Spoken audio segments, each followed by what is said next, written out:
Hi, Sandy. Hi, it's Dave. Hi, I'm Kirk. We're here doing our album review for today, and it is She Must Burn and Umbra Mortis. I believe that's correct. Yep.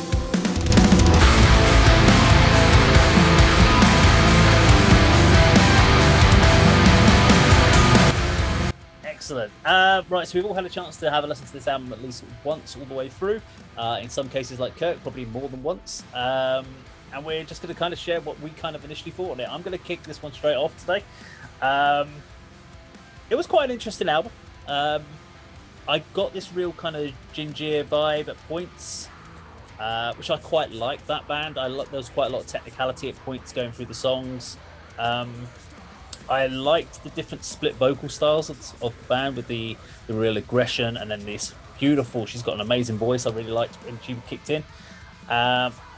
Out of the album, there was only really one track that resonated or engaged me, and the song was called The Serpent. I thought was a great track. Apart from that, everything else was kind of outside of my comfort zone. But that one, when I do remember listening to that made me kind of sit up in the chair a little bit more and kind of take a bit more notice of the band. But definitely not really an album or a band that kind of sits within my inner circle comfort zone. What about you, Andy? Like you, like the contrast in vocals. Well, certainly the male vocals. I assume it's two different guys rather than somebody delivering two different styles. It's actually one. Is it really? Yeah, he's doing both. Yeah. Well, so I really like that element of the vocals. It complemented the music very well. And this is probably something you didn't think you'd ever hear me say. I actually thought the female vocals were superfluous. They distracted me from the context of the songs, and I would have preferred if they wasn't there, to be honest. I don't think she was particularly strong, but then I'm comparing her to, as we've spoken many times before, Liv Christine, Tarja, all the great sort of female vocalists that were in the metal scene. So reminded me of Cradle of Filth a lot musically as well, but to be honest, I wasn't particularly impressed. I did like the vocals, the male vocals. I wasn't blown away. It's interesting because I preferred the female vocals to the male vocals. like I say, usually this style of music with the sort of aggressive male vocals and the melodic female vocals is bread and butter for me. I love all that. It just didn't seem to work with this particular album. I haven't heard anything from them previously. Not a band I know, but I think I would have enjoyed it better if the songs were structured with just a male vocalist doing his two different styles, accompanying the sort of, decent music sort of behind it. But the girl kind of, I don't know if spoiled it's the right word, if that's too harsh, but I'd have preferred it if she wasn't part of the recording. It was a bit of a distraction. Yeah, I said it distracted me from the songs. Yeah. I'm sorry to say that. Yeah, shall I give you some context then? So this band have got 4 new members for this album. So it's almost a new band. So the new singer is called Kyle Lamb, who you're so impressed by, where he can do the black metal shrieks and then those really Cannibal Corpse, George Fisher-esque vocals as well. Yeah. And there's real ferocity, there's a real hostility to those vocals. So you're talking about the female vocals. So this woman's got pedigree. Her real name is Portia Poulton. She's from Liverpool, and she is a classically trained mezzo-soprano who also plays keyboards on this album. And she's done a bit of acting and has had some success on the stage as well as a thespian. So that's one hell of a coup to get her into the band. I thought this coming out on the same day as Lorna Shore, I think this will actually lead to them not getting as much attention as they deserve. I was blown away by the first half of this album. I could not believe how heavy it was. Parts of it reminded me of Strapping Young Lad. Other parts reminded me of Shadow of Intent. And then there's also this really absurd, pompous orchestral element, which if anyone listens to that Italian symphonic death metal band Flesh God Apocalypse, you're going to love this record. And the first few songs, especially that song The Rats in the Walls, listen to the guitar riffs. you're hearing Decapitated in there, you're hearing Meshuggah, but it's so fast. There are so many swerves and tempo changes and modulations. And for the first 4 songs, I can't get enough of it. I did feel that the second half of the record does start to become a bit diluted. And often I would be thinking, here comes the mezzo-soprano female vocal to provide a paradox to what we've heard. I didn't actually grow tired of that, and I thought I would do.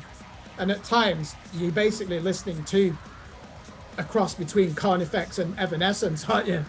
Right. But I think she does offer new textures there, which are definitely welcome in the music. There's a song on there as well. You're right, The Serpent. I enjoyed that. I thought that was really strong. And then that track number 3 of Blood and Bone. Wow. And I think that's heavily guitar led, even though you've got the Cradle of Filth theatrics and you've got the blast beats. And then you've got, obviously, they put in those breakdown moments as well, don't they? They're going to be compared to Lorna Shore. Let me just clarify, they've toured with Lorna Shore and Carnifex when they put out their 2015 album. They were handpicked by Cradle of Filth in 2015 to tour with them.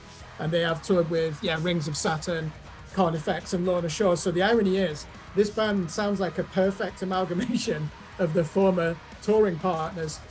So I think it's a triumph that we even have this album. Bear in mind that 4 out of 6 of the original members are no longer in the band. Normally, a collective would split up at that point, wouldn't they? So to go and get a new singer, a new drummer, bring in another guitar player, and then obviously bring in someone of great prestige like Portia Poulton. I think, what name does she go under? And is it Val Volkova? She gives herself some kind of mystical Slavic name. To bring her into the band is a real coup. So, quick question, Kirk. Do you know whether or not, when they were all brought into the band, was the album were the songs written before they joined, or did they have writing input into this album? I don't know. It's very hard to find that information. So I've got the press releases and did my research. I was asking the same question. So I think that's why we need to get him on a future episode of this show. I'd love to know what the next album, because if they didn't have any real writing, 4 new members out of 6, as you say, if they've written a lot of that material before the 4 came in, then it's not really their album, and they've not had a chance to they've only had a chance to do a small amount of the writing, whereas on the next album they actually get to work those tracks from ground up. And I'd be really intrigued to know where that is. I mean, they may have come in, but it's very unlikely, if you've got a couple of the original members, that they haven't got tracks knocking around that they've been working on. And when new people come in, they get them and go, here's the tracks that we're working on, can you put some vocal stamps on this bit? And it just doesn't normally happen any other way than you bring people in and you get them to learn the back catalogue and some of the new tracks you're already starting to work on.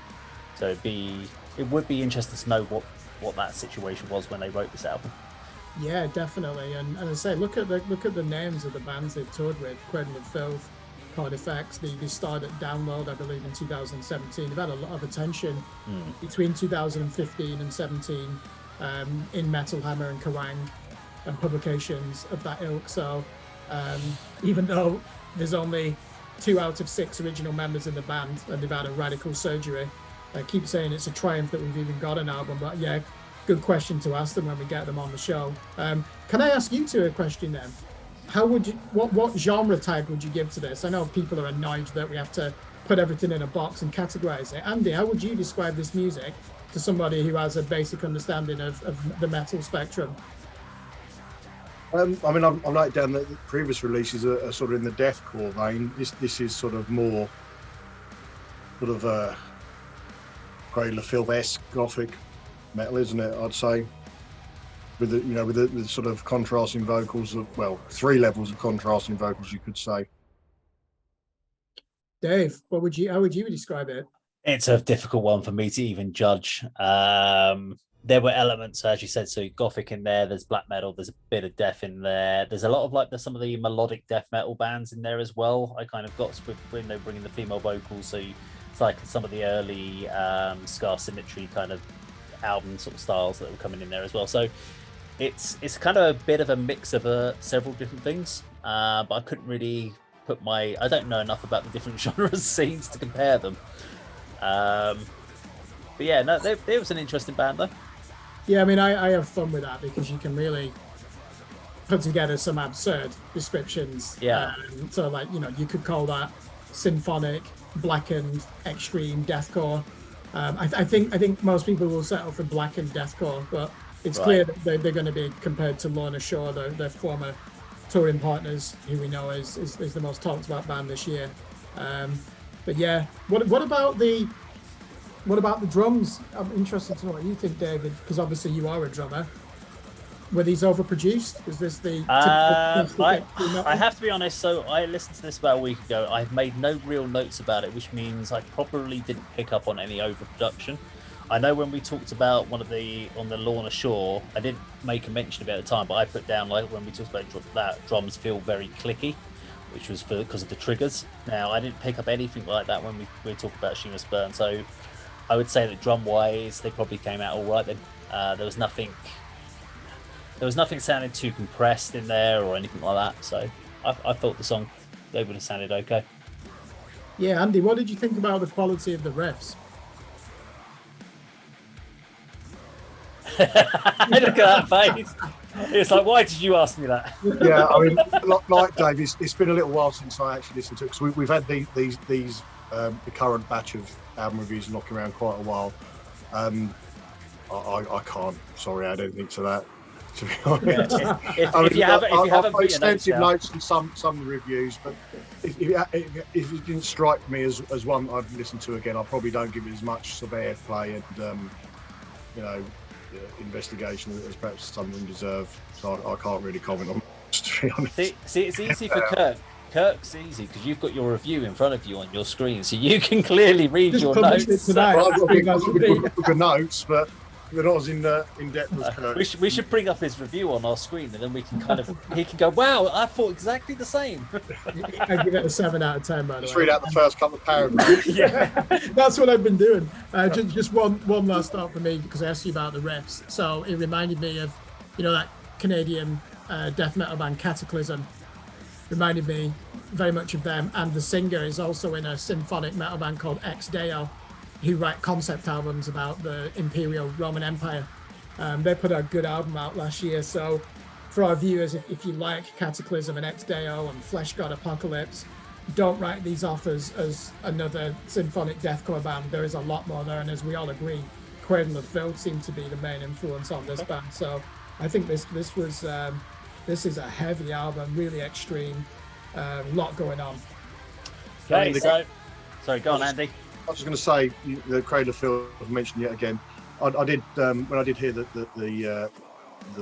vocals from the young lady, that Sarah Jezebel Diva sort of came to mind. Long time collaborating with Cradle of Filth. So that's maybe the sound they're after in certain passages of certain songs.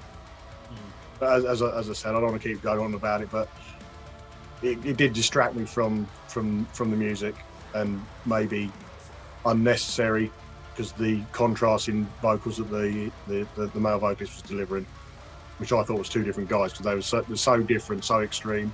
And I just envisaged sort of, a lead vocalist and perhaps one of the guitarists sort of delivering one of the other lines. Okay, so what we've got to decide then if it's a thumbs up or a thumbs down. So the question is would we listen to this again? Thumbs up if you're going to listen to it again. Thumbs down if it's a no. Sorry, she must burn. Sorry. Yep.